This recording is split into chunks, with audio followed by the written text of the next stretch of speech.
Hello all welcome back to our channel Aisha Arjun. അപ്പോൾ ഇന്നത്തെ നമ്മുടെ വീഡിയോ എന്ന് പറയുന്നത് ഞാനും അർജുനും കൂടി പോയിട്ടുള്ള ഒരു കുഞ്ഞു മൂവി ഔട്ടിംഗ് ഡേനെ പറ്റിയിട്ടാണ്. നമ്മൾ പുതിയ തമിഴ് മൂവി റിലീസായിട്ടുള്ള തലൈവൻ തലൈവി മൂവി കാണാനാണ് പോയത്. വിജയ് സേതുപതി ആൻഡ് നിത്യ മേനൻ്റെ ന്യൂ മൂവിയാണ്. അപ്പോൾ നമ്മളിതിന് മുന്നായിട്ട് ജൂലൈ ലാസ്റ്റ് വീക്കിൽ നമ്മൾ ഹിന്ദി മൂവി സെയ്യാര, അതുപോലെ തന്നെ മലയാളം JSK സുരേഷ് ഗോപിയുടെ മൂവിയൊക്കെ നമ്മൾ കണ്ടിരുന്നു. അപ്പോൾ അങ്ങനെ ഇരുന്നപ്പോഴാണ് പെട്ടെന്ന് ഇതിനും കൂടി ഒന്ന് പോകാമെന്ന് വിചാരിച്ച് പോയത്. അപ്പോൾ നല്ല സിനിമയാണ് കേട്ടോ. ഓവറോൾ എനിക്കായാലും അർജുനായാലും ഇഷ്ടപ്പെട്ടു. ഒരു ഫാമിലി ഡ്രാമ, ഒരു ഹസ്ബൻഡ് ആൻഡ് വൈഫിൻ്റെ ഇടയിലുള്ള കുഞ്ഞു കുഞ്ഞു പ്രശ്നങ്ങൾ അതവർ സോർട്ട് ചെയ്യുന്നതും അവരുടെ ഒരു ലവ്, അവരുടെ ഫൈറ്റിനെ ബീറ്റ് ചെയ്യുന്നതും ഇതൊക്കെയാണ് മൂവി എന്ന് പറഞ്ഞാൽ. അപ്പോൾ ബ്രേക്കിന് അർജുനൻ പോയിട്ട് ഡയറി മിൽക്ക് സിൽക്ക് ചോക്ലേറ്റ് ഒക്കെ വാങ്ങിക്കൊണ്ട് വന്നു. കാരണം നമ്മൾ ഡിന്നർ കഴിച്ചിട്ടാണ് വീട്ടിൽ നിന്ന് ഇറങ്ങിയത്. നൈറ്റ് ഒരു 10:30-ക്കാണായിരുന്നു കേട്ടോ മൂവി. അപ്പോൾ ഓൾമോസ്റ്റ് നമ്മൾ വീട്ടിലെത്തിയപ്പോൾ ഒരു 1:30, 2 ഒക്കെ ആയി. അപ്പോൾ ഓവറോൾ നമുക്ക് ഇഷ്ടപ്പെട്ടു. നല്ലൊരു മൂവിയാണ്.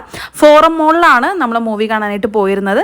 അപ്പോൾ അത്രേ ഉള്ളൂ. Thank you all for watching. നമ്മുടെ വീഡിയോ ആദ്യമായിട്ട് കാണുന്നവരാണെങ്കിൽ please do subscribe to our channel. Bye, see U.